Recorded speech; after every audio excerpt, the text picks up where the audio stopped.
Hello, everyone, and happy Passover to anyone who celebrates it. This is an experimental video for me right now. So, a few years ago, I believe it was my first year on YouTube, properly, that is, where on Passover Day I did a commentary, a watch along commentary of The Prince of Egypt, the DreamWorks movie from 1999, I believe, was when the movie came out. And it was all right. It got some views, and it's still, by the way, still generating some views every once in a while. I suppose maybe it's because it's Passover now, so people are getting interested. So I thought maybe do a re-watch of it because that video is dated. It is very dated. Clearly, I mean, you can see the entire setup looks completely different. I'm a completely different man now than I was 6, 7 years ago. I can't remember how long it's been. So I thought just modernizing this commentary, and if it works out, maybe I'll consider doing more commentary videos for movies like I planned to do years and years ago. I think I started doing some commentaries for the MCU. That never really went anywhere, but maybe I will. Maybe I won't. I don't know. But yeah, this is me rewatching The Prince of Egypt, which I watch every year, by the way. Still haven't this year because I've been ridiculously busy this past over year. But I'm going to watch it today. And this year's rewatch, going to try and make some views out of it because why the hell not? So I'm warning you in advance. I love this movie. I love this movie a lot. I've been watching it since I was in first grade. That movie came out when I was in first grade in elementary school, and I've been watching it every year on Passover since. Sometimes even more than just on Passover. And I'm going to give you a warning in advance. I will be singing in the singing sections of the movie, so I apologize. Apologies. Apologies in advance, but I'm just crazy about this movie, and I will be dropping some commentary where I think it is necessary. Hopefully, if I remember correctly, last time I did this, I had to physically hold the microphone up to my face so people can hear what I'm saying. Hopefully, this doesn't happen this time, but yeah, hopefully you can hear both me and the movie coming out from the speakers of my television. All right, I think that's about enough setup for this video. Let's watch The Prince of Egypt from 1998. Sorry, my bad. 1998's The Prince of Egypt. Here we go. Of course, it's a Universal picture because DreamWorks is owned by Universal, I believe. Again, hopefully the volume is high enough. I have no way to test that. Probably should have tried testing it ahead of time. Well, here we go. First commentary on a movie in years. Right off the bat, the music score is phenomenal. I love the musical score for this movie. Sorry, I'm hiccuping a bit.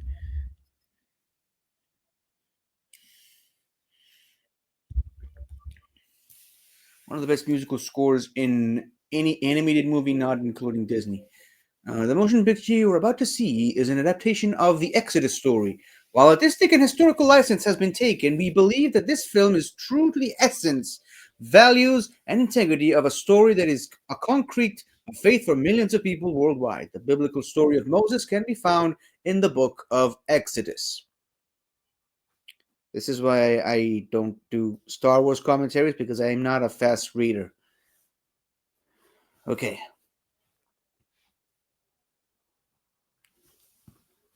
And by the way, you could put the movie in the background and watch it with me while you're listening to my commentary. You can try to match up the time segments. Again, just follow for the listen to where the movie is on your end. I'll shut up for a second.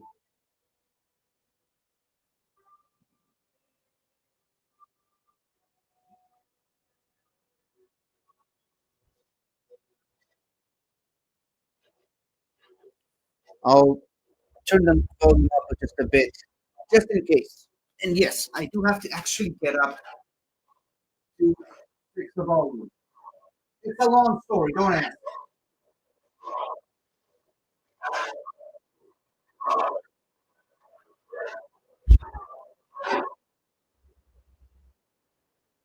Water.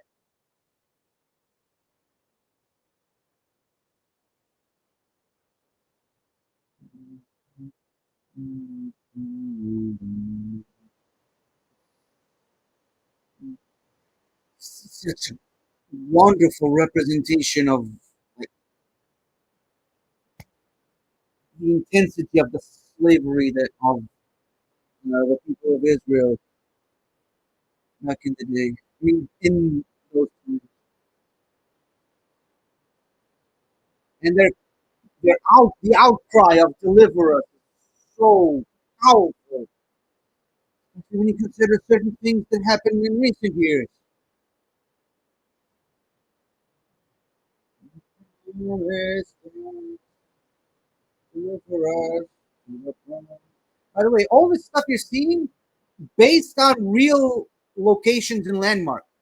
This isn't to say that the Hebrews actually built those places, because some evidence suggests that those places existed before the biblical story of Exodus, but still. And of course, may she rest in peace, the late great Ofra Khaza, singing in Hebrew and switching to English.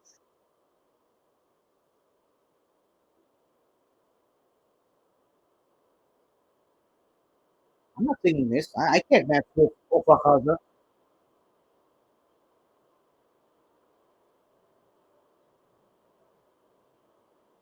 I mean, just the story is just in the opening. It just gets worse and worse. But that's part of the story. It always gets better eventually. Always keep the hope that something good will come from all this, from all the bad. And that's how we live today, sadly. Never losing hope and never losing faith. I mean, the colors are pretty self explanatory with the blue and the red.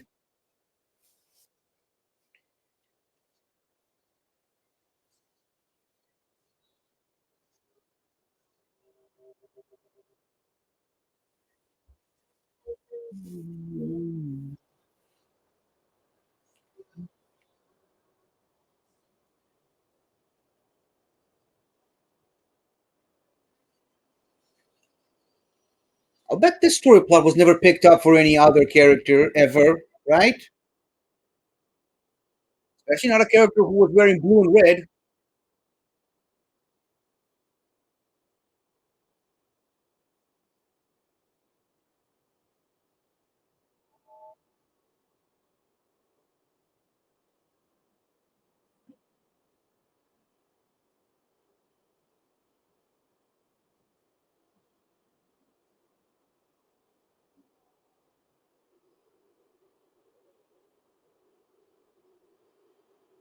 I mean, this doesn't get talked about enough, but this actually shows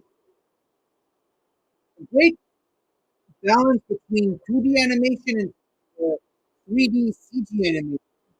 And you can see it very clearly in this scene, like with the basket. Certain scene.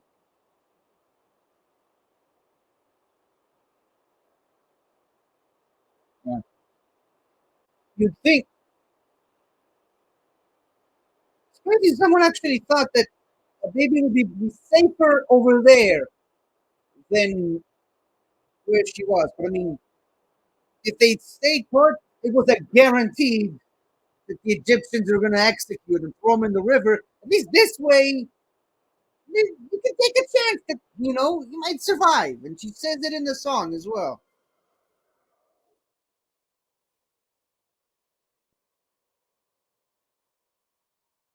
Now, I'm not an expert, but I'm pretty sure that's Ramesses' sister, not his mother. I think he says mommy in this movie. But I mean, interpretations can be what they are. I mean,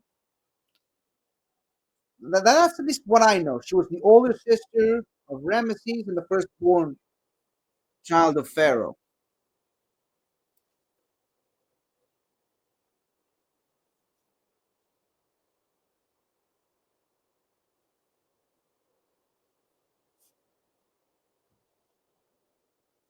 Now, in the biblical story, she knew that he was a Hebrew boy, and she still took him in as her son, or just took him in, not necessarily as a son. Of course, the handmaidens not allowed to speak.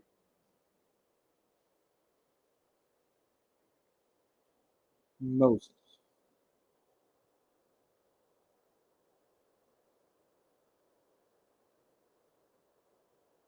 And the shepherd to shepherd us. Powerful lyrics right there because Moses was a shepherd.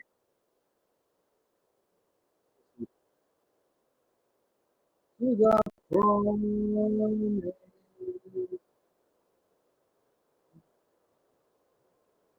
Remember this landscape because it's going to look completely different further down the line in the movie as it gets more built. But yeah, see, saw there the pyramids were already built long before the Israelites.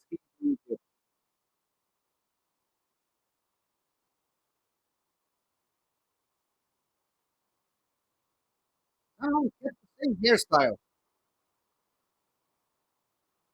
Yeah, it's going to happen. This is where you can clearly see creative differences were taken.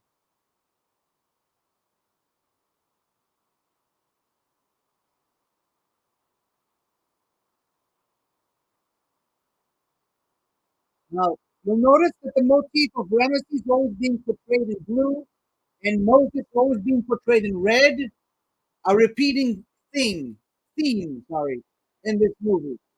You're going to see that a bunch of times. Because, red usually means royalty and blue usually means the sky in art. Put them together is divinity, 'cause, royalty of the sky and all that.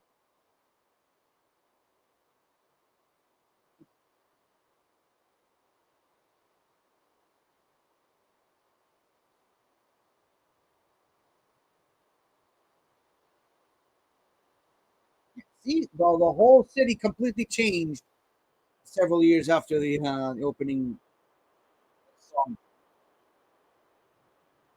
You,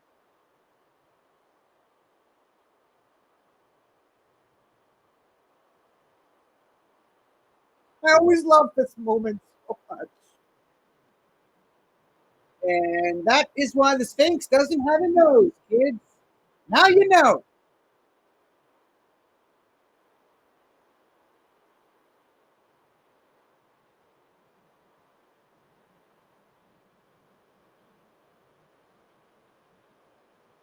Yeah, Moses running away from being under the nose of his father Pharaoh.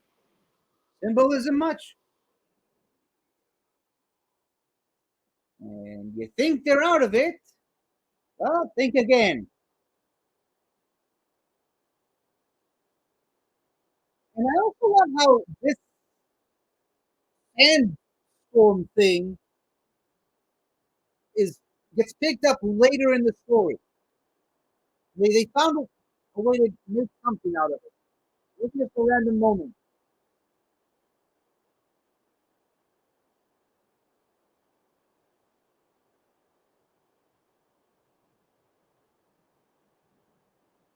Not a chance.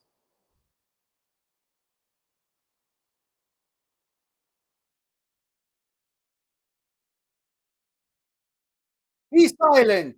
Pharaoh speaks. The great Patrick Stewart.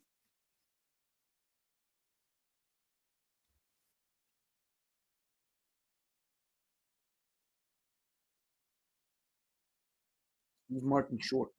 That's all I like to call him.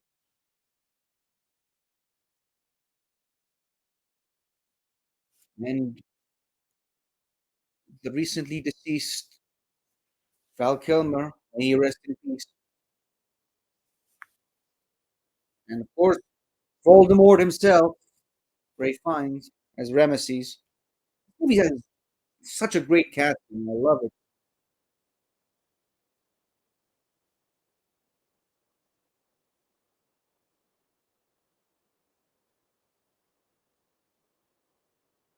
And that is Ramesses' character arc in this entire movie in a nutshell.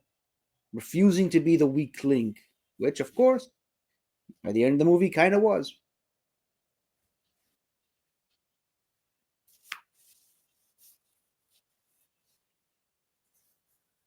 I love how they were able to make it both Moses' story and Ramesses' story. Like you see where he's coming from in the movie, which you can't really say that the same about the biblical story. Love this shot. Love this shot.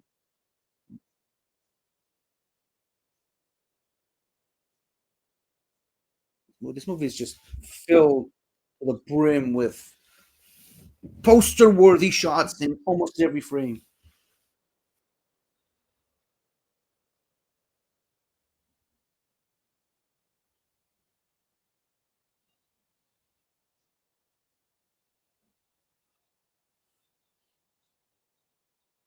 And again, they found a way to make Pharaoh himself a fatherly figure to both Ramesses and Moses, which again you can't say the same about the biblical story if you've read it.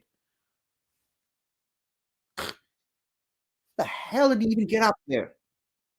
Never understood that.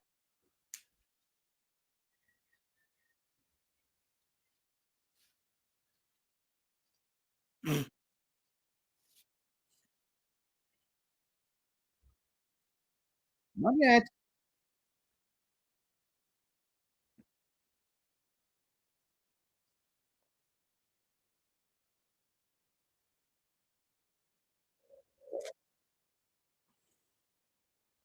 Greatest kingdom on earth so far.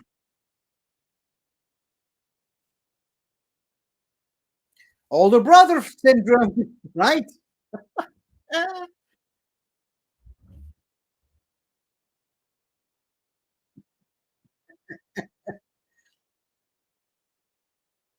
might as well.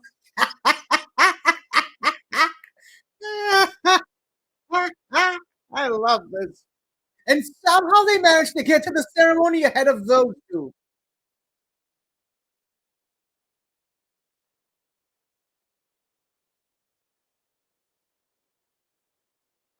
If I remember correctly, they added that scene just to emphasize the fact that he's wearing a wig because later in the movie he takes it off. And like in test audiences, kids were traumatized when he suddenly takes it off. And that's why they had that moment in the scene.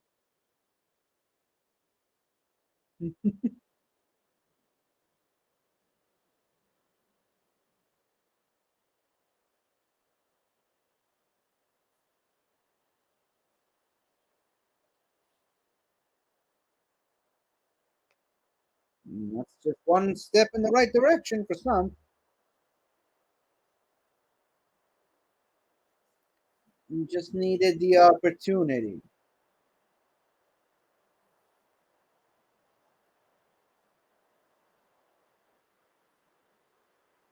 And a way to humiliate them even further.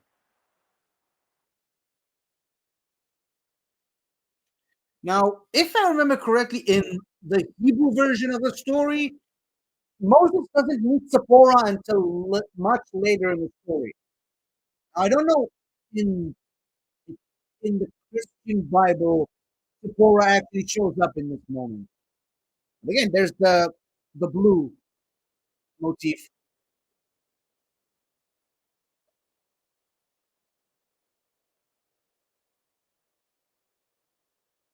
I don't know they make her the aesthetic with the jewelry or her look different, significantly different than the jewelry that they're wearing. Not yet.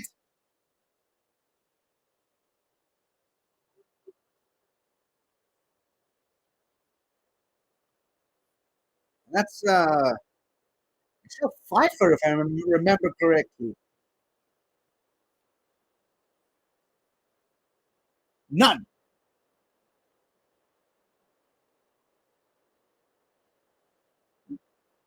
And of course, they had to. This scene is kind of to set up their later relationship in the story.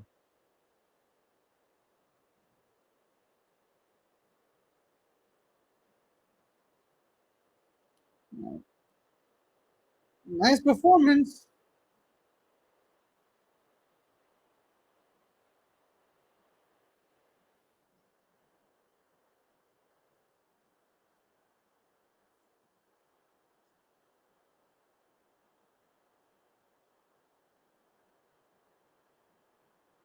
I'm not really sure he knew what he was doing when he gave him that ring.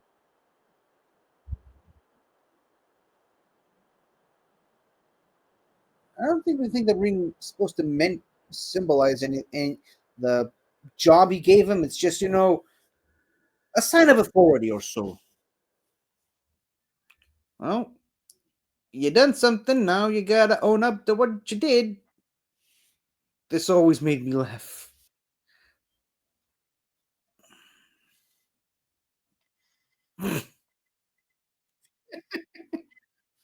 But you had to tie that. Well, I suppose I understand when you had to tie the dogs too, so no one would, um, so they wouldn't tell anyone, bark to anyone.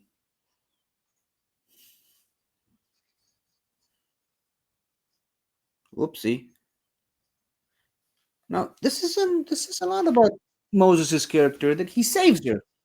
Like, before they can see her, he sends them away so she can escape. I love that.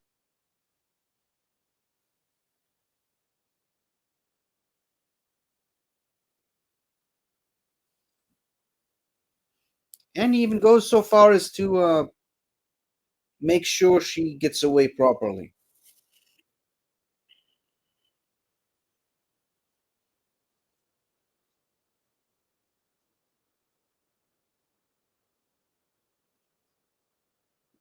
This also didn't happen in the original biblical story.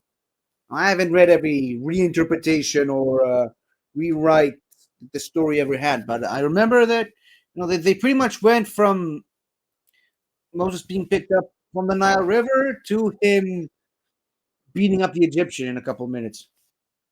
And none of this really is really mentioned in the original story.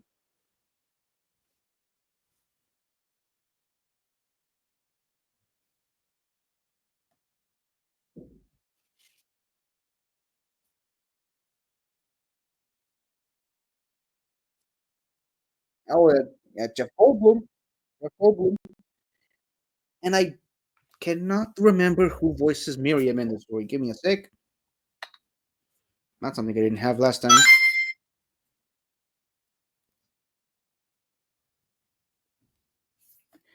You can take that as a no.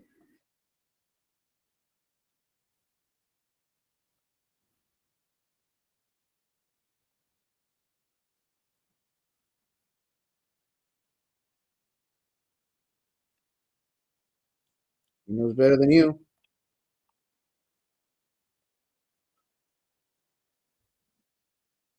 Oh boy.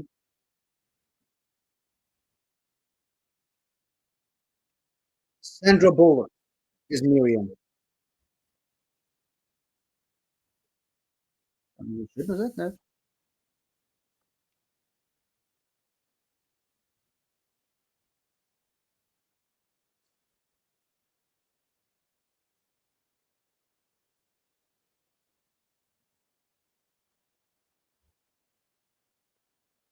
Oof.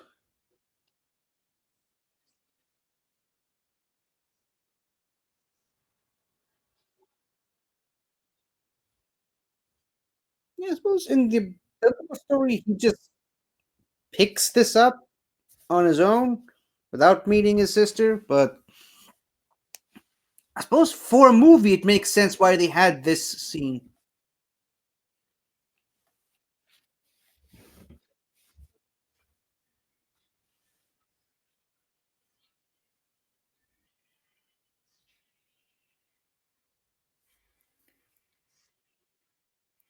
Now, some of you may scoff at this very idea, but I mean, memory has a tricky thing.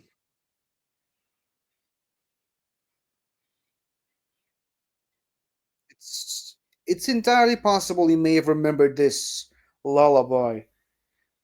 Now, I don't remember how old was he supposed to have been during this when they sent him away on the river. I mean, he does whistle it earlier in the movie before he was stuck in the Ramesses outside the temple thing.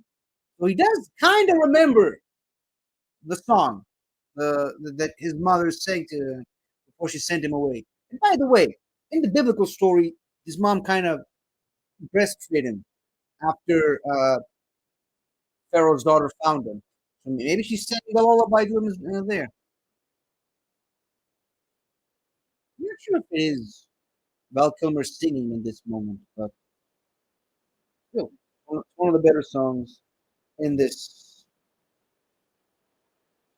movie.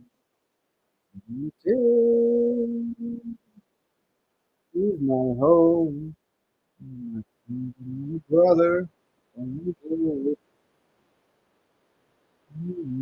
home.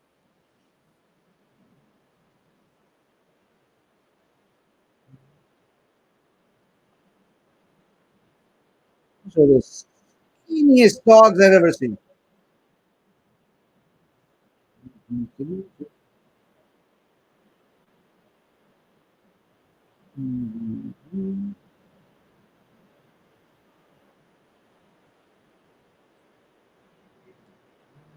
Everyone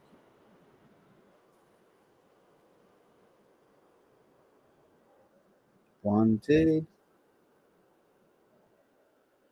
feeling himself way too attached to all these Egyptian things and Egyptian motifs, and now he's going to realize the truth. Now, the Bible does talk a lot about people realizing stuff through dreams. I don't remember Moses getting that, particularly not in this moment. But I love what they did here with the wall painting aesthetic. Like that's some great quality animations right there. Oh, there's Osiris, as by the most powerful god in the Egyptian pantheon. No big deal.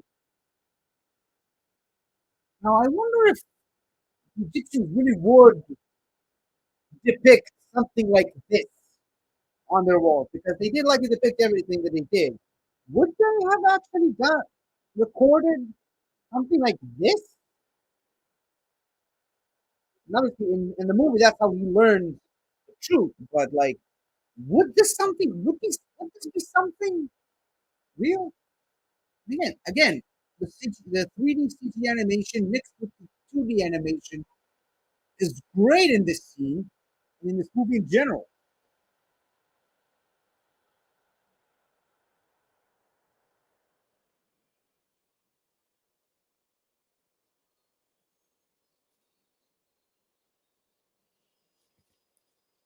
And I just love you can see the cracks in the bricks and everything and all that.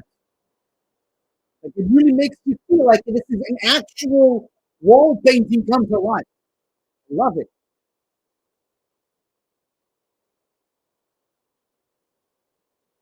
And snap back to reality. Oh, there goes gravity.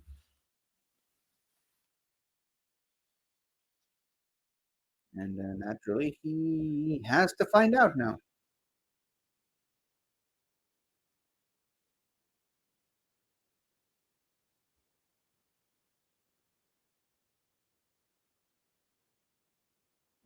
All the gods in the pantheon.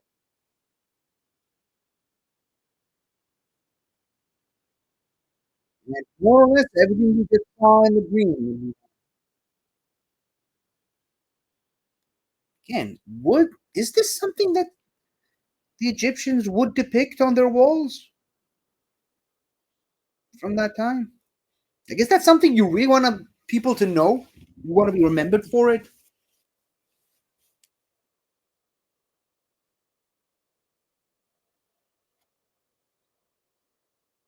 That's more or less exactly what the Pharaoh says in the biblical story.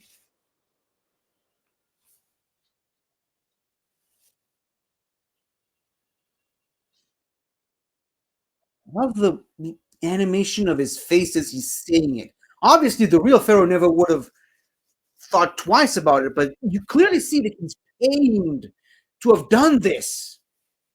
And Patrick Stewart's performance is so great until this moment. Oh, they were just slaves. They didn't matter. They're not. And sadly, that's the last we'll hear of that character in the movie. No, the last we'll hear of Patrick Stewart in this movie.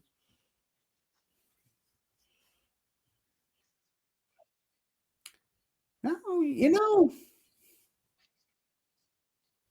I never thought this scene was necessary.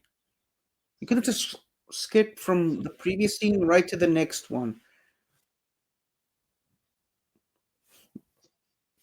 Because, like,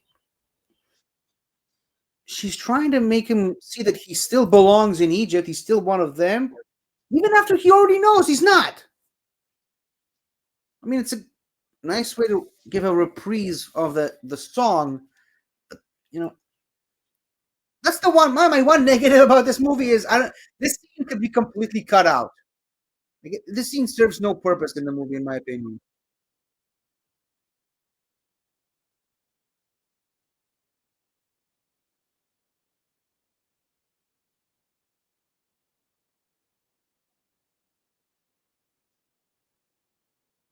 See, this line emphasizes how pointless this scene is. But I do love this moment. I use it as a gift where I send to all the people. When the gods send you a gift, you don't ask why it was sent. I send that as a gift to a lot of people in a lot of different contexts. But again, this scene could have done without. Could have just gone from the previous scene right to this.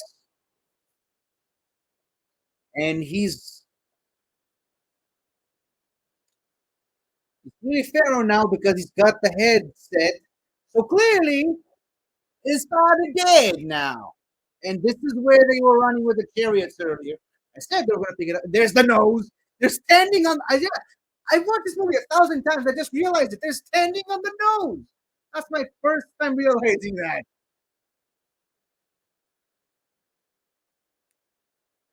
And of course, I see this is the scene that makes sense. You got to have him walk through and see the suffering and torment of his people. Now that he knows that they're his people, you see this the look on their faces,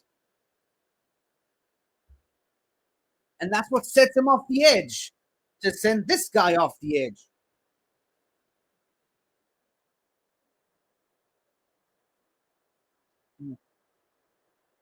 In the beginning,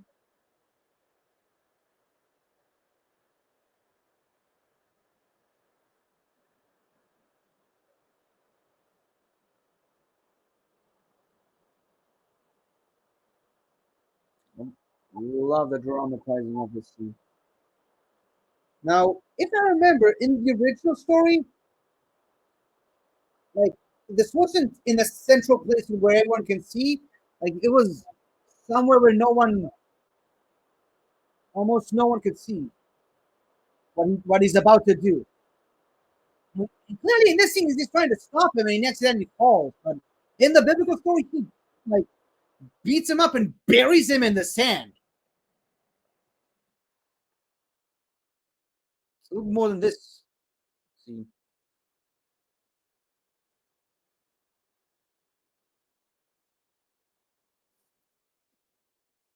Again, everyone can see what he did, including his siblings, only emphasizes the crime. And here's a question: why are the only ones wearing proper clothes among all this gaggle of people who are barely half naked?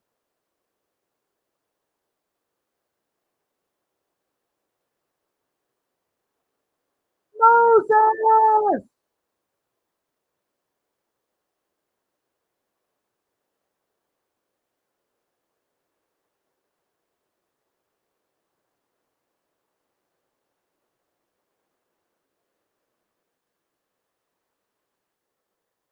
hell is? Oh, uh, the wall painting looked weird for a second.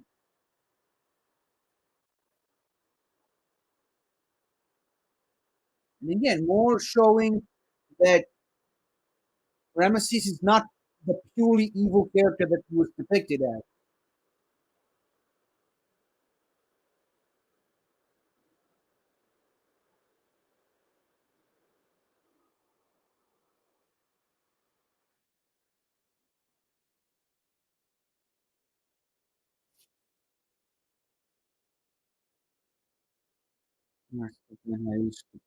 Father. Moses!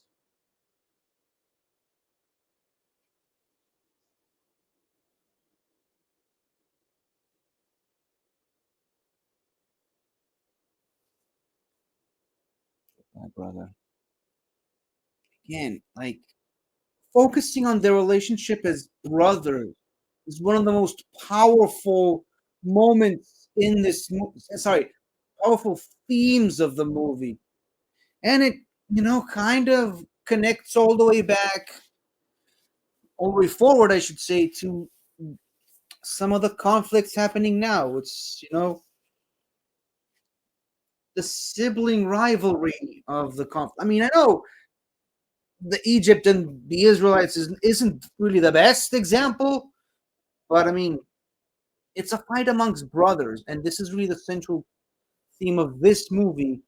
That's why I think it's a great parallel to stuff that's happening now. To put it lightly, I think this journey through the desert from the land of Egypt all the way to Midian was like 3 months. That's just 3 months of him walking through the desert without any food or water.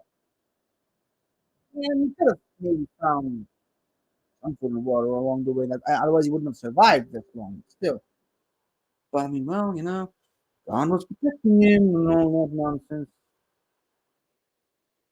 And just now, he decides to strip himself of everything reminding him of Egypt. Not in all the time when the sun was boiling hot and he was wearing freaking gold.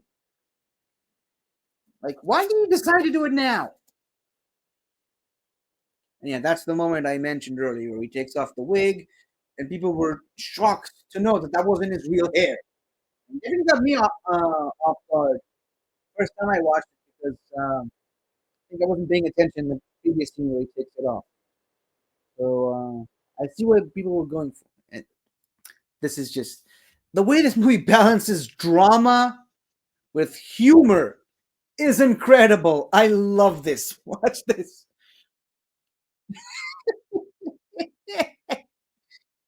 I mean, I don't think a real camel would mistake that for a patch of grass, but it's funny. Wait, wait. Uh, yeah, like this is just to emphasize the fact that by the time he met the Midians, he was like a dead man walking at this point, willing to even dump his face into this and drink from the water. And I love the other sheep with look, hey,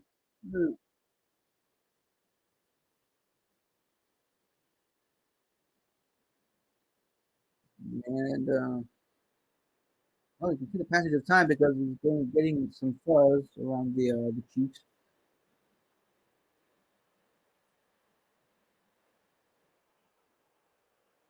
They're camels.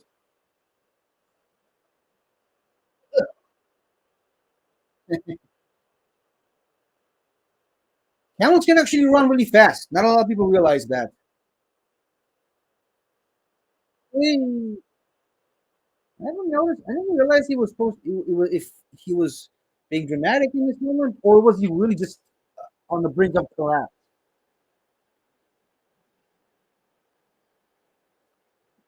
Now, if I remember correctly, Jethro in the biblical story has like 7 daughters, but in this movie he's got like 4. inclu- including Zipporah. And oops, look at that. And she throws him back into the well. And now they're even for what he did to her.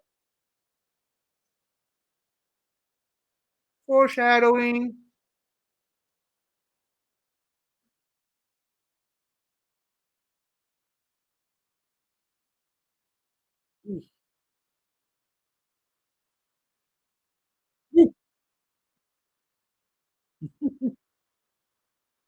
I love the character of Jethro in the movie, voiced by Danny Glover. Yeah,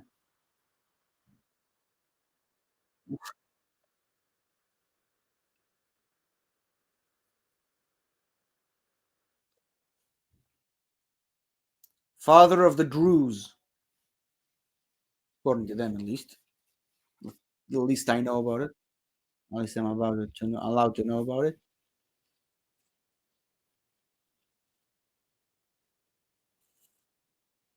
And I think that the code thing he carries it around the entire movie.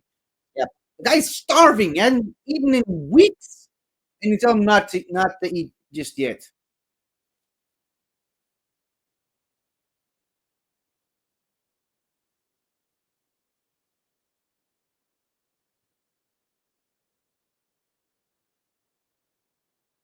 Still feeling guilty, not realizing his true worth, which is a perfect depiction of Moses' character.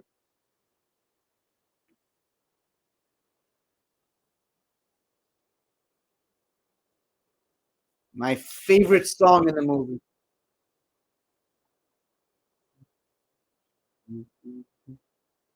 Pattern of the great as I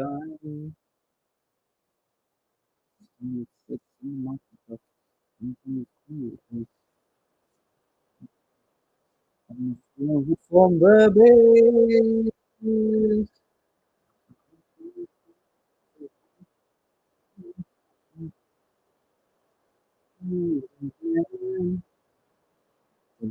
Life, life through and time. I'm sorry, I did say I'll be singing when I feel it's necessary. Him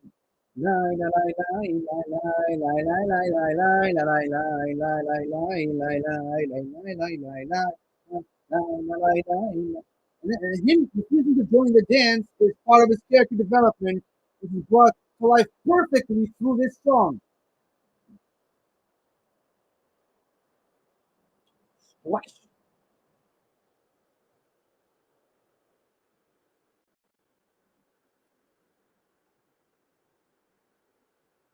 Remember this moment.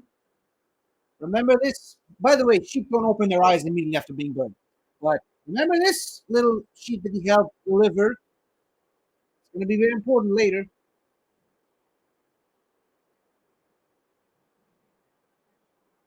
There's the sheep, all grown up. Who and I. And you can see the passage of time with the beard and the hair. And then that's also symbolizes how much more comfortable he gets around the Midians. Also, in the story, he had like two sons around this time, but the movie doesn't show.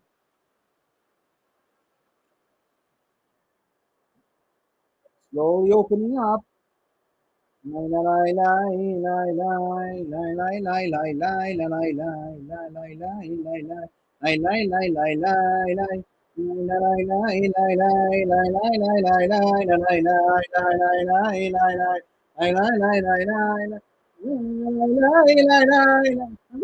you're married now. What's the wearing wife? כדת משה וישראל. Lies on earth, and die. Look at your life through. Look at your life through. I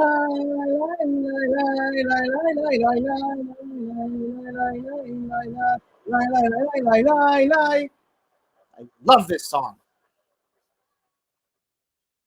Is it the same rug from earlier now being used to cover their tent?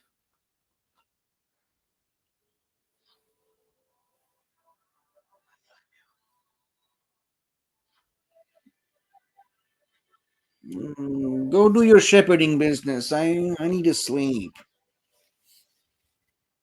And it's still wearing the same coat cloak thing that Jethro put on him after he showered. Each down to the meadow, and that's the sheep that he helped delivered. In a way that kind of makes him a father figure to the sheep. And I love that in the movie it's the same sheep we see him deliver earlier. That's the one that leads him to the burning bush. It's a nice movie making right there.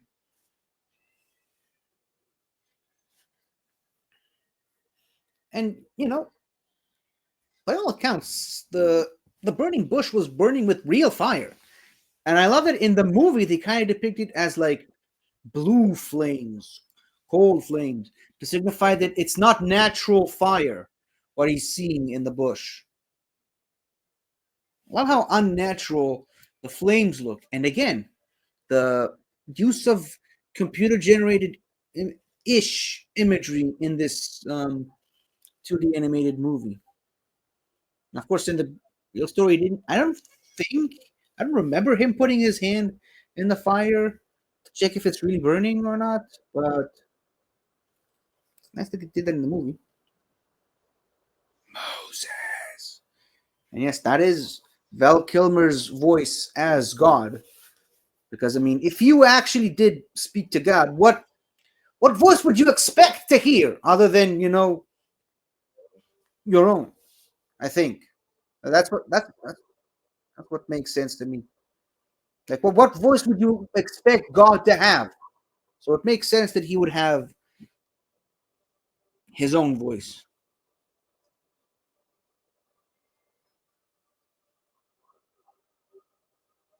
I am that I am.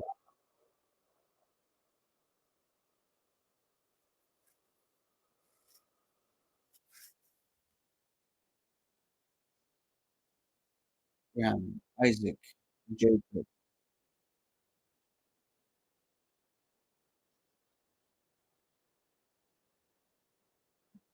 This dialogue exchange is taken straight from the biblical story, mostly, at least.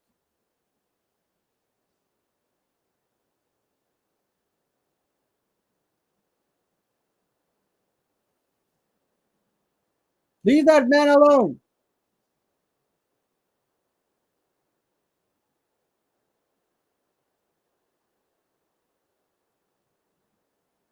And of milk with milk and honey.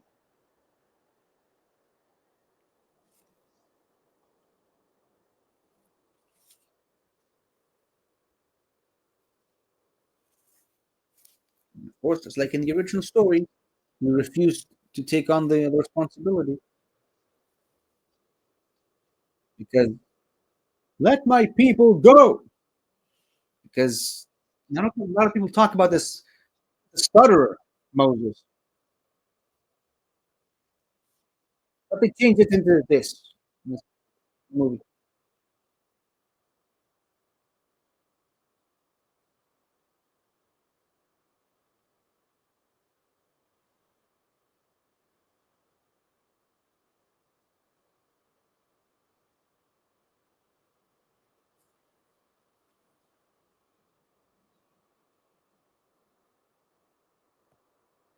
It's another way of showing wrath, but also his compassion and mercy. He's sort of wrapping him in his arms, so to speak.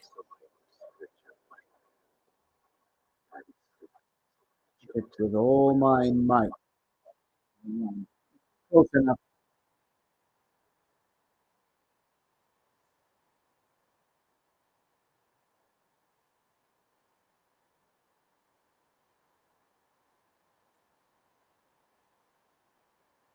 Now, in the original story, he told him to throw the stick to the ground, and that's when it turned into a snake, and it turned back into a staff when he held it in his arms.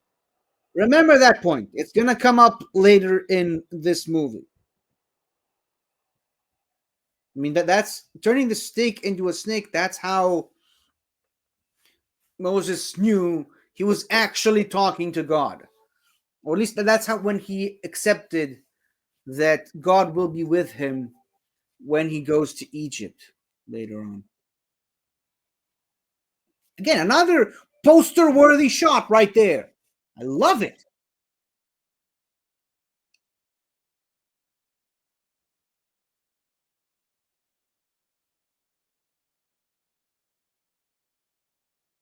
And now he knows what he needs to do.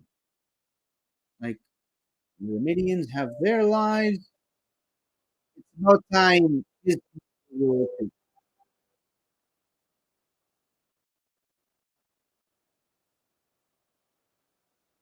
So, honey, how was your day? Oh, I met God today and talked to him. He told me to leave the house and, go to fight Pharaoh to lead my people to freedom. Well, the average. Just another day living in biblical times.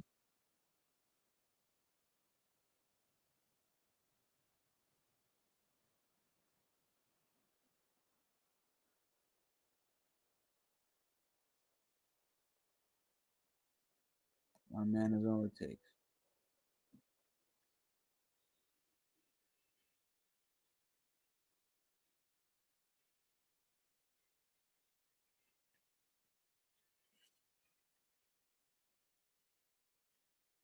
I love, the, I love how they made the little girls slightly older in this just one moment. That's the only time you see them, I think,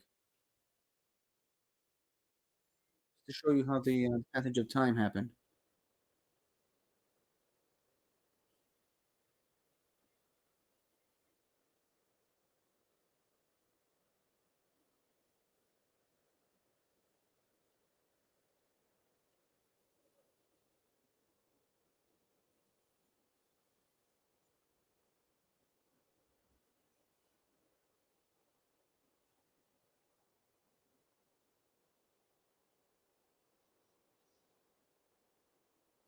I love that she just says that, and there's no argument for him. It's like, yep, sure. Unlike some other movies where it's like, no, no, it's too dangerous. You're a woman. You can't come with. Nope. Moses is just, yep, come along. I need you on this. And see the whole landscape changed significantly during that time. And again, showing the oppression and depression and everything the Israelites went through during this time, especially while he was away. Things did not get any better for any of them.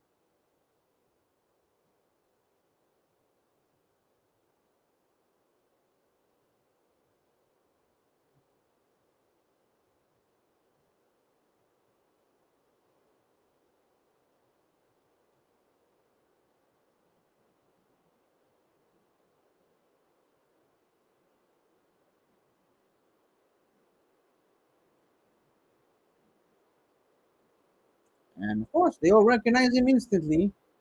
He just shows up in the middle of whatever this is, seeking audience with the Pharaoh, because they just give those to anybody these days.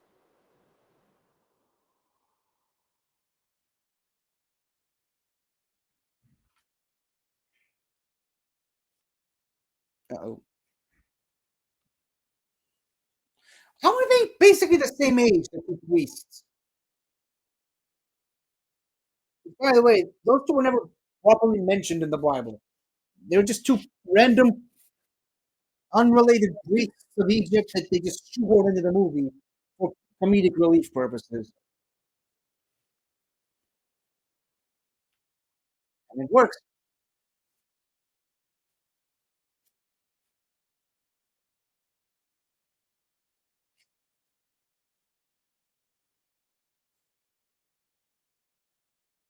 Pharaoh speaks. This moment kind of didn't happen in the book. By the way, doesn't get talked about enough, but Moses didn't really do most of the things we see him do in the movie because he was a stutterer.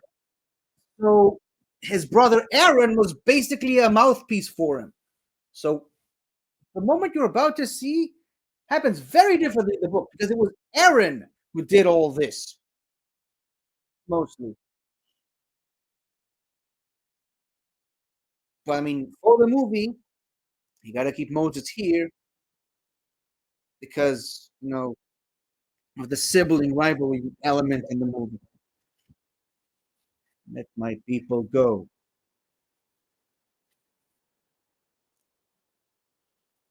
Behold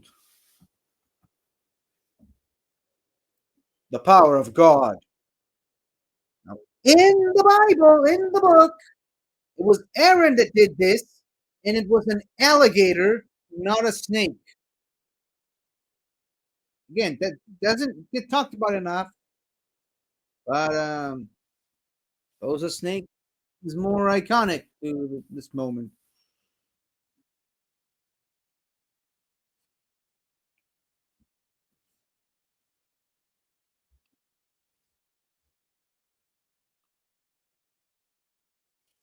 Also in the story, everything God did through Moses, the priests were able to match, but they were never able to undo it. Moses did. Another big part of the story. By the power of Ra. I love this song.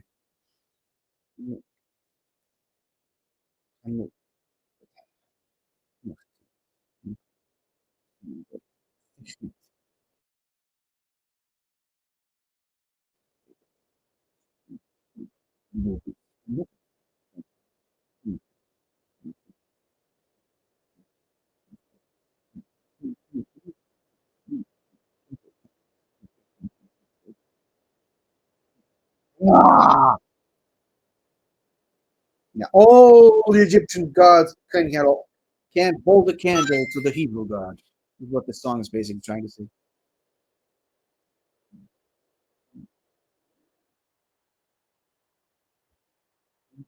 On our faces, know what power is when we are done. Fun. So you think with the big boys now, playing with the big boys. Everything you're trying to set up in this song falls apart, and I love it. It just shows them how useless they both are.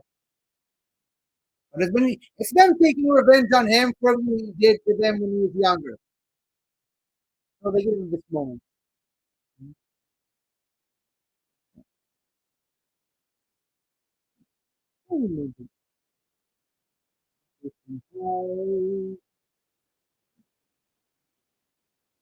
With the big boys, man. And again, in the story, they turned their sticks into alligators, not snakes. But other than that, the rest of the story pretty much goes the way that you see the movie.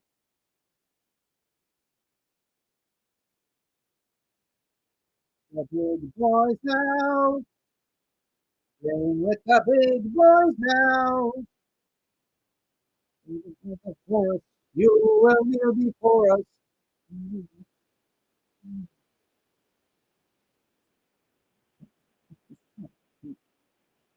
Be polite. To bow. You bow to no one but God. With the big, you're playing with the big, you're playing with the big, you're playing with the big, you're playing with the big, you're playing with the big boys now. Love the song, but again, everything that they said, you know, he disproves by doing this basically. And later in the movie, shows them just how useless they both are compared to the power of God.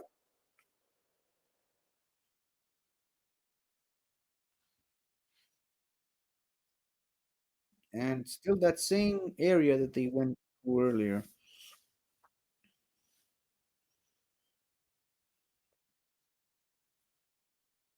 You see the different landscape from the earlier scene.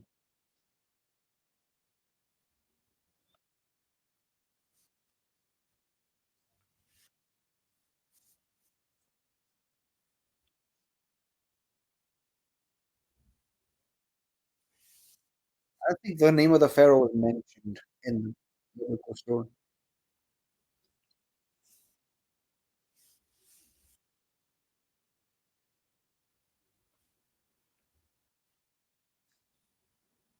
Oh boy.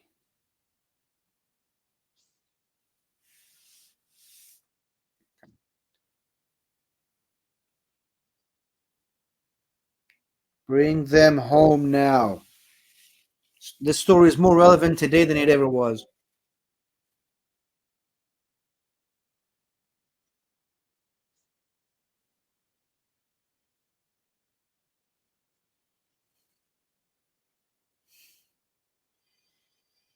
Oh, he carried it around with him all these years.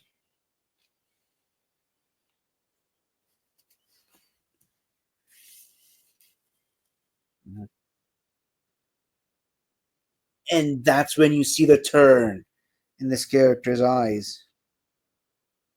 Love the way the movie makes you feel about this character.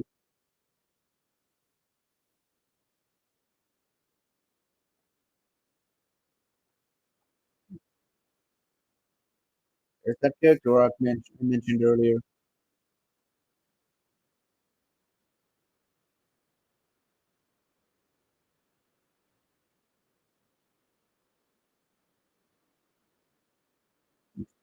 Yeah.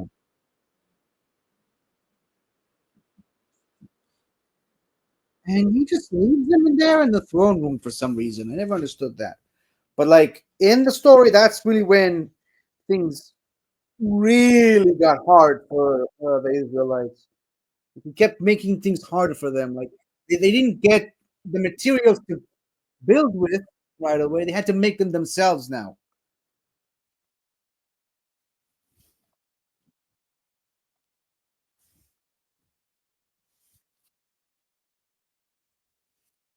Now, the sentiment that he's yelling at him, that's what all the other Israelites were yelling at him. Not Aaron, though, because Aaron, like I said, he was the mouthpiece for Moses this whole time. Because Moses can barely speak, or could barely speak. Past tense.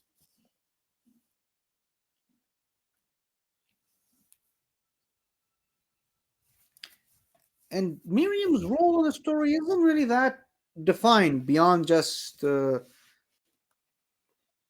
early parts where your Hevet puts him in the basket and whatnot. He's barely mentioned in this part of the story. It's mostly Aaron.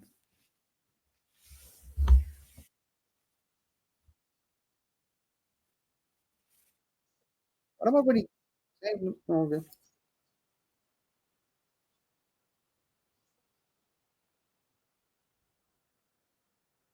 Oh, they kind of make Moses look way older than Miriam in this story in this movie.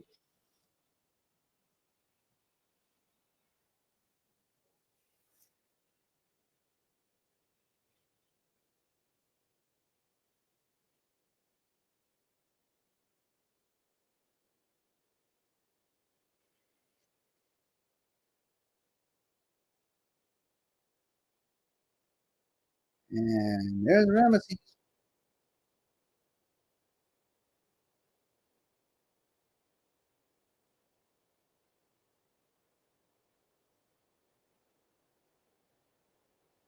Also, when you look at the faces of the Israelites, you see the desperation and despair in their eyes. Like they are not smiling, and you see that they're just tired of everything they've been through.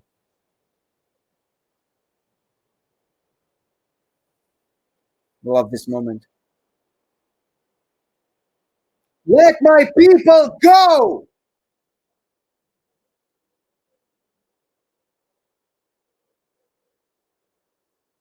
that to someone else now.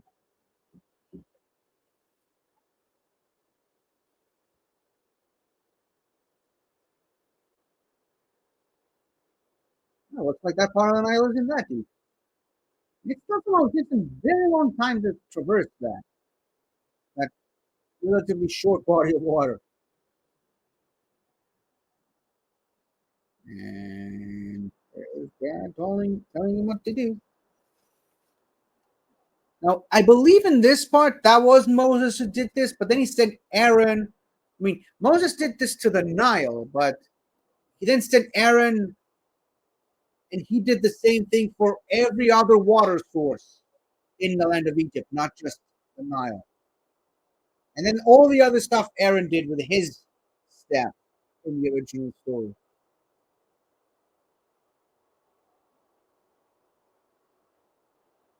Father, I mean, he finds his Ramesses makes sense his son would have a British accent. What? Father?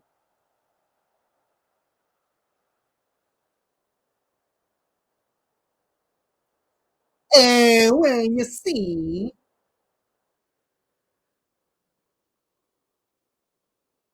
our guards are stronger than his guards.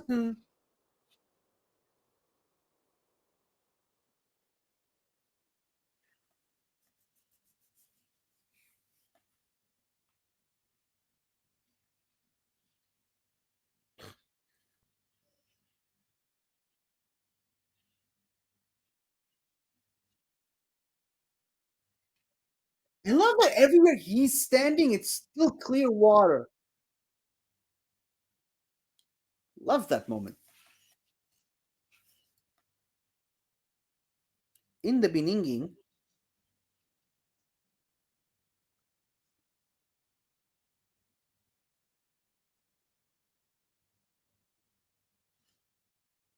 and the priest can't turn blood back into water. God can. That's another part of the story that doesn't get brought up in this movie.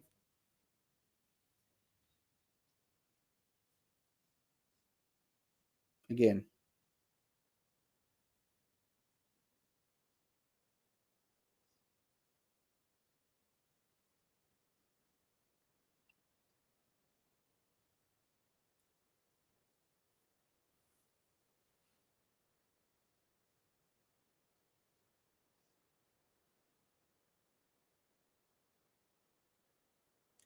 And one of the darker songs in the movie. And I think that's my favorite after all. One plague doesn't get brought up in this song. Can you guess which one? To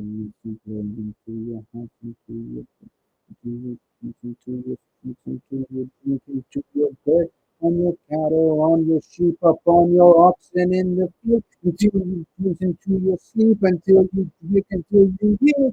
You send us good, my send us good, my say the Lord. And your brother, if I got the chance to make you laugh, was all I ever wanted. And even now, I wish that God had chose another, serving as your foe on His behalf. Is the last thing that I wanted. This was my home. This pain and devastation, how it tortures me inside. All the innocents who suffer from your stubbornness and pride. You was never seen on every I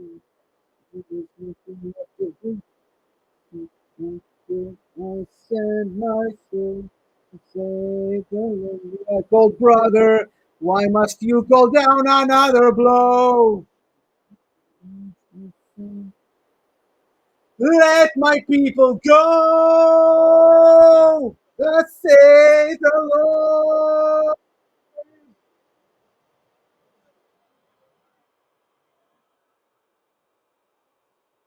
Old brother, how could you have come to hate me so? Is this what you wanted? Let my heart be hardened, and never mind how high the cost may grow. This will still be so. I will never let your people go. Thus saith the Lord. Thus saith the Lord. Let my people go.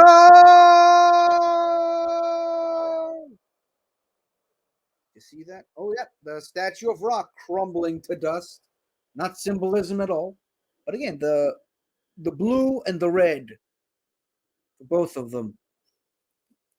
And I mean, one only needs to look at this song and this moment in the movie and apply it to modern context. Like, the pain and suffering can end once you let my people go. This is why I think this movie is now more relevant than it has ever been.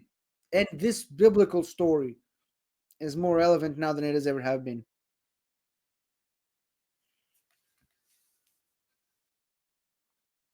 Yeah, there's the place where they used to visit all those years ago. Oh, let me guess. You want me to let your people go?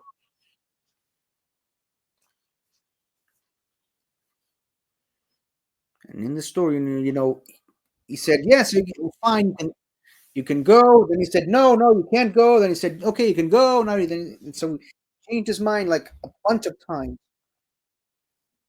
before actually letting them go.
And there's that moment where they're trying to once again emphasize the point of their brotherly love to each other despite everything that's happened since. That's we had that moment earlier in the movie of them in the throne room. Why indeed? Asking myself the same question for a year and a half now. Father, it's so dark. I'm a British boy because my father is Voldemort.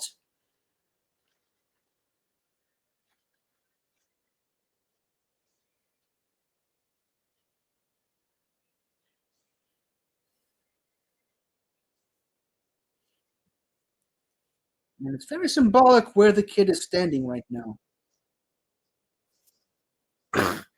Tell that to China and Qatar and so many other places.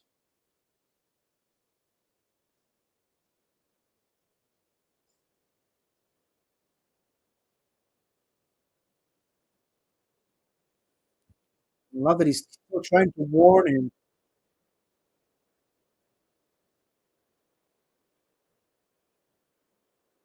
Warning.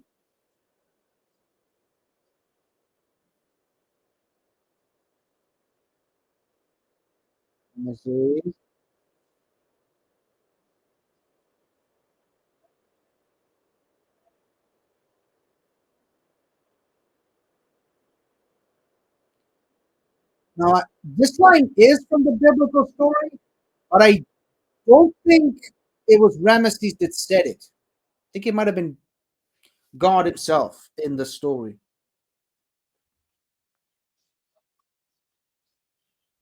He tried to warn you. And you didn't listen, and it's still happening today. Nobody ever listens. Nobody cares.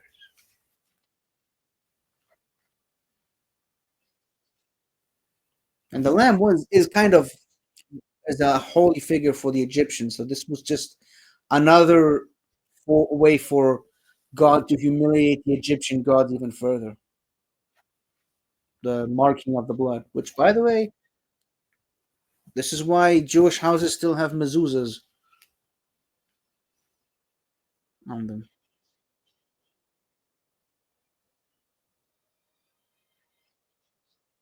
And that's where the name Passover came from.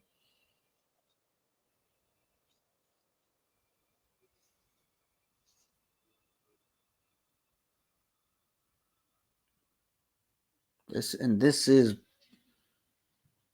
probably the darkest moment in this movie. And it really doesn't and the story doesn't really explain properly if this is actually God walking among the earth or a messenger of God. Doesn't really. I always wondered about that. I don't know, it's always kind of weird to me that God knew exactly who was the firstborn son of every family, but he couldn't tell the difference between Egyptian houses and Hebrew houses. Like maybe even he has limits.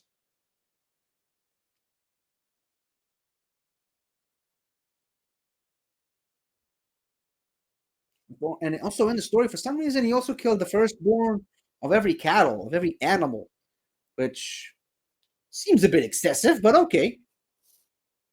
No idea why.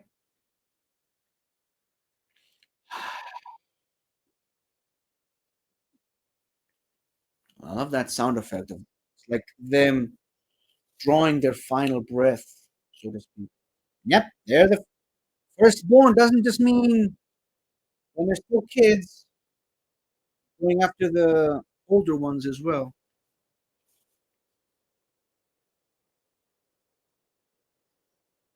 Now, some tried to argue that this spot right there was the soul of Pharaoh's kid leaving his body. Nah, I don't really get it. I don't really think so. But then, of course, you hear the screams of all the Egyptians wondering why this was done to them. And there's your answer right there. Because Ramesses refused to let my people go, so to speak. You know, he did warn you this would happen, and you refused to listen. Should have listened when you had the chance.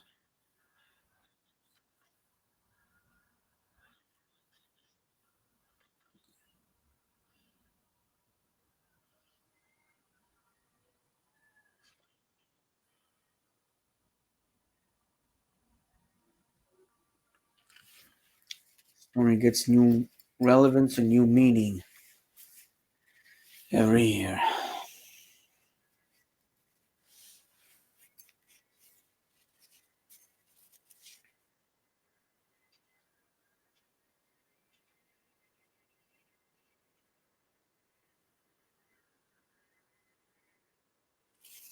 Father shouldn't have to bury his own child. And yet, even after all this, he still wouldn't let up Ramesses.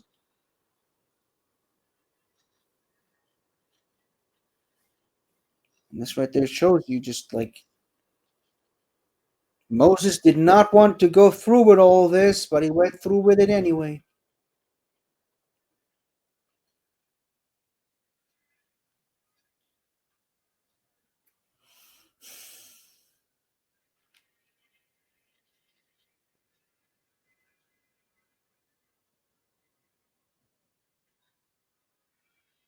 It's done. We can leave now.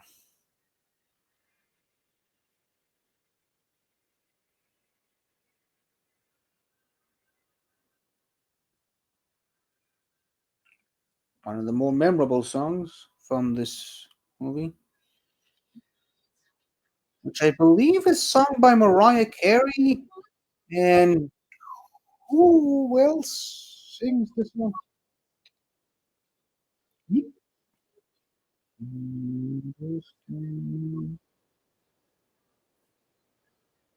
Oh,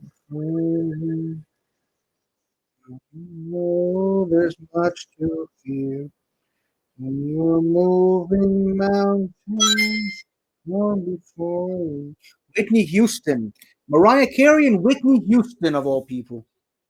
Miracle.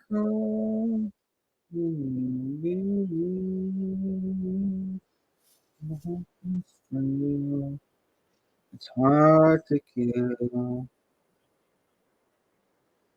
Knows what miracles who can achieve.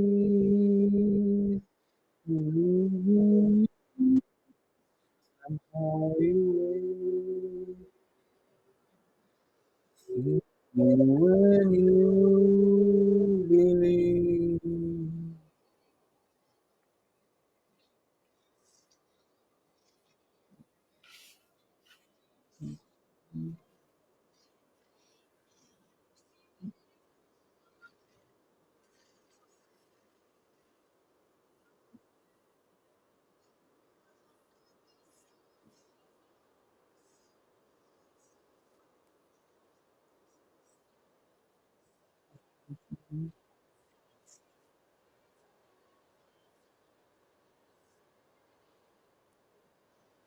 You can be miracles when you believe.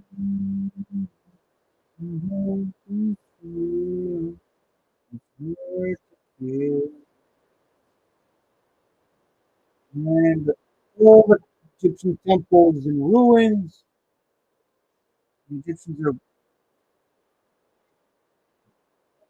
tilting their heads in shame.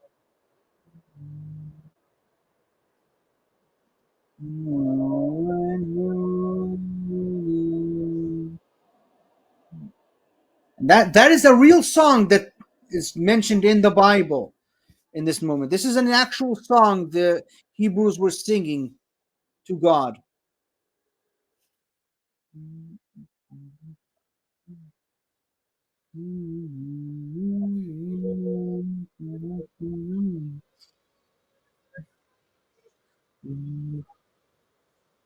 I don't think that the kids they brought along to sing this song actually know Hebrew well or what they were singing. You can tell it from from their accent. Man, it's so strong.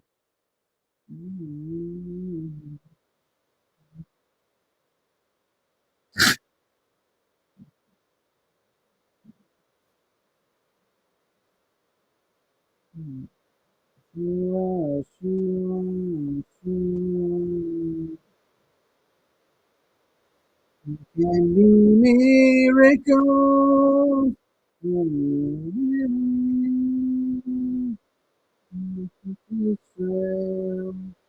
It's hard to kill. He's a miracle. Cannot you somehow? I don't remember the exact number of how many Israelites left in Egypt at this point, but it was thousands. And something that this movie doesn't get right is that they didn't have all these torches to light their way because in the story, during the day, God was with them, showing them the way. And during the day, as a column of smoke, a pillar of smoke, and at night, a pillar of fire, which is going to come up in a minute.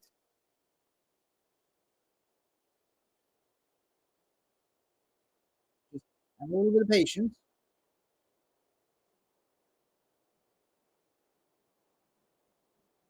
Of course, in this moment, you can see them kind of happy to be out of there, but in the story, it was a grueling journey. And they were mad at Moses for taking them out of Egypt, in the desert. And they actually turned on Moses in this moment, saying that you were comfortable in Egypt, and now you're taking all the way over here just to be slain by the Egyptians in the desert. Like this was a big point of contention in this part of the book.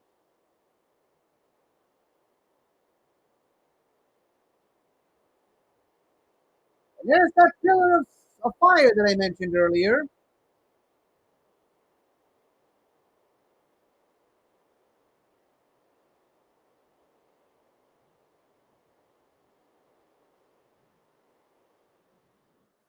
Which I believe wasn't actually used to do this in the story,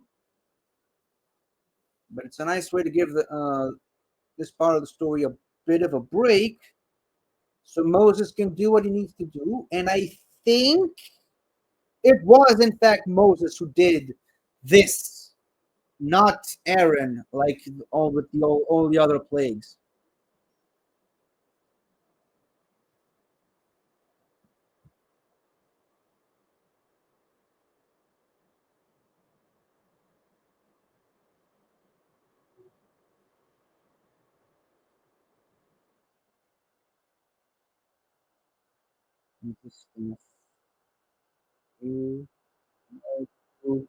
My wonders.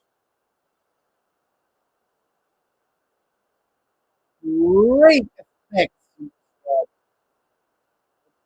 Computer generated imagery mixed with traditional animation. Brilliant scene right there. Love this scene. Actually, does this moment a lot better than a lot of modern CGI effects in movies.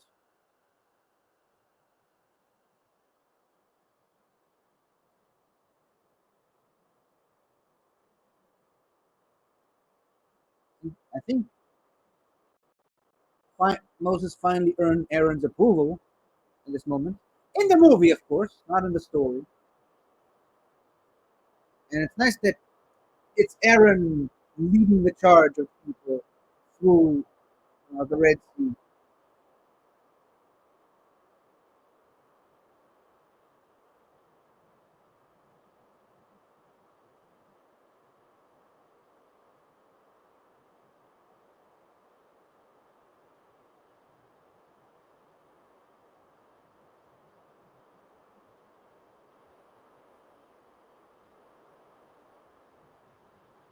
Yeah, it's more important to get you out of there than that thing. Never understood if this fish right here is supposed to be a shark or a whale because it looks like a shark, but it's massive. Maybe it was, maybe sharks were a lot bigger back then. I don't know.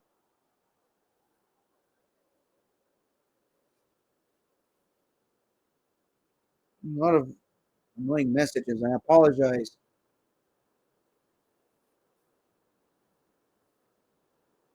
Another great moment in the movie right here. It's like God's pillar of fire is retreating, acting, and he's giving Ramesses one last choice, one final chance to do the right thing, and look what he does with it. Squanders his chance. He turns back. He could have saved himself and the rest of his people, but nope. It was his arrogance and hatred that made him out to be the weak link in the chain.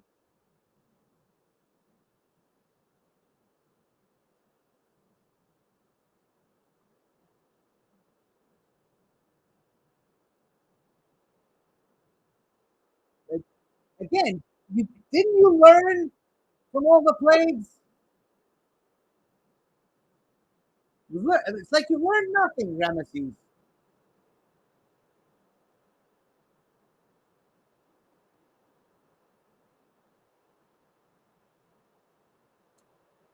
And now God is repaying you with the same token. Now, of course, in the story, the the two walls of the water collapsed in on themselves and killed all of them, all the Egyptians and all their cattle and all their horses. But not in this movie, because in this movie, Ramesses gets to live to see the full extent of his failure and to know that he will be forever remembered as the weakest link in the chain. The thing he was trying to desperately to avoid pretty much his entire life. And that's the best closure to his character arc right there.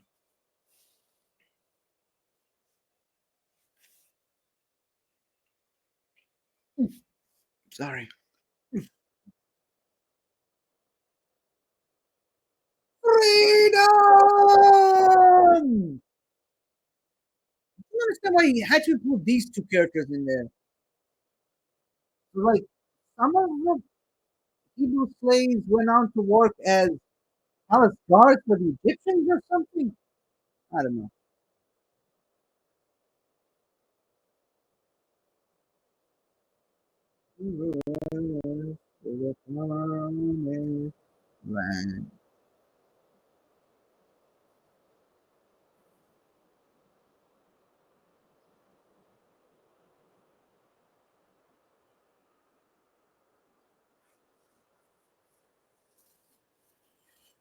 One final moment of goodbye to the man you used to call brother.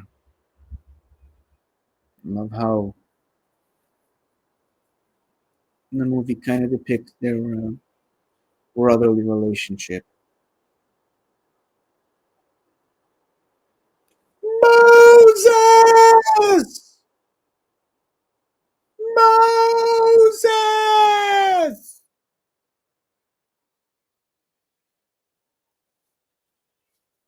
Just, goodbye, brother. And him crying out his brother's name takes on a whole new meaning than it was when he left him all those years ago. And that's Miriam with a tambourine, which is otherwise known as the Miriam's drum. Guess you didn't know that.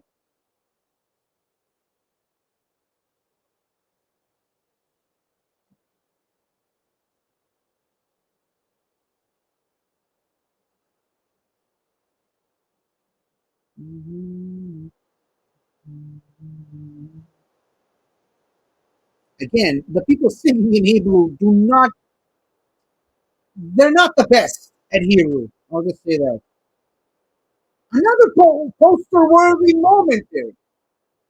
And there's Mount Sinai, where Moses went up there for 40 days and 40 nights, or 30 days and 30 nights, and came back with um, the plates, with the rules. Yeah, it's a good thing the movie doesn't show what happens next, right after this very poster worthy moment. And they started worshiping a golden calf, and then he took those two plates and he broke them on the ground, and then went back up there to build to make new ones. Yeah, it's nice of the filmmakers to end the story right here in this very, very beautiful poster-worthy moment in the movie with Ofra Haza, of course, singing again. Oh wow, man! This is a powerful, powerful movie,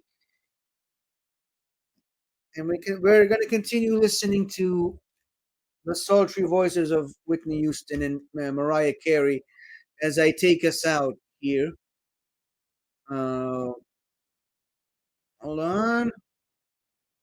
So this has been my rewatch of The Prince of Egypt, and I apologize. I'm gonna take the volume down a bit.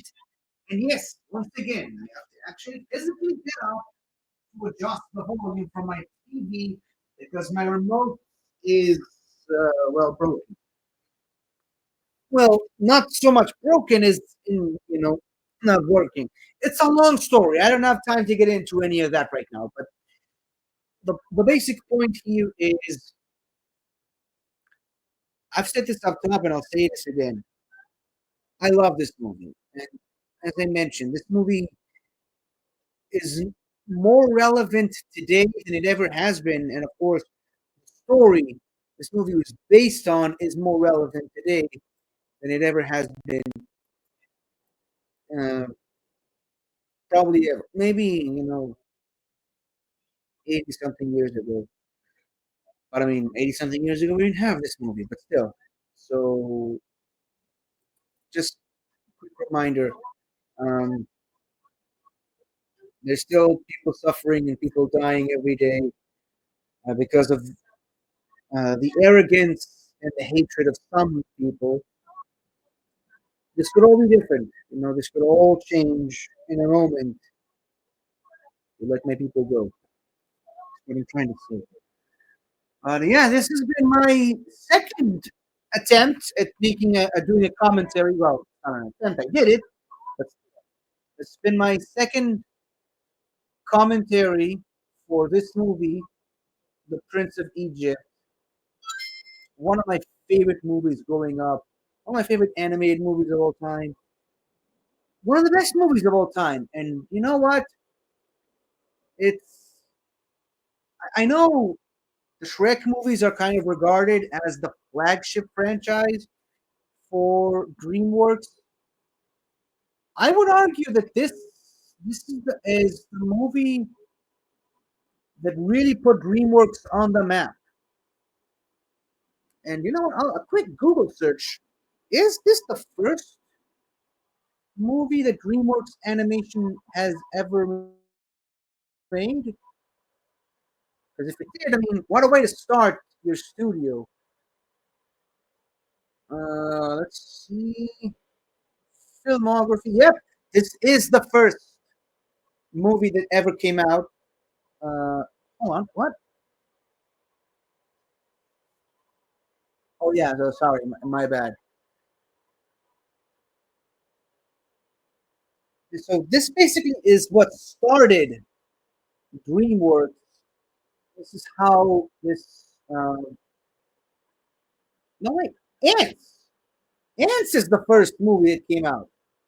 Their first attempt at a CG animation, which it is what it is. I'm not the biggest fan of that movie, but like I'm glad this movie happened because this is the movie that really it made DreamWorks what it is today. And I don't really think the studio would be where it is right now without the movie. I mean, I'm looking at it right now. Ants wasn't as successful as you would expect. This was a huge box office success for them in in the movie business, and it also had. I am aware that it has a prequel named Joseph King of Dreams, which I've personally never seen, but I'm gonna.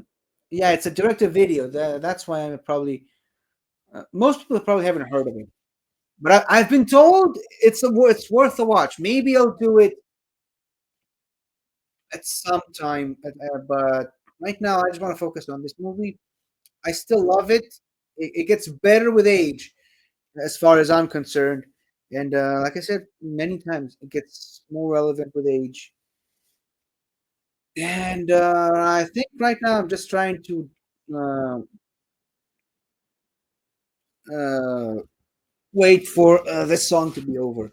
But I don't think I need to. It's one of the greatest anime movies of all time, and should be remembered and celebrated as such. So yeah, let me know if you've enjoyed this comment redux of the commentary for Prince of Egypt. Let's call it the 2025 version, and I'll see you some other time for some other video. I'll get an idea to make, and if this video does well, maybe I'll consider doing more video commentary. Sorry, movie commentaries in the future. Goodbye for now, and always remember, let my people go. Happy Passover. Hi there! Thank you for watching the video. And if you enjoyed it, don't forget to like, comment, subscribe, and tell your friends. I'll see you next time.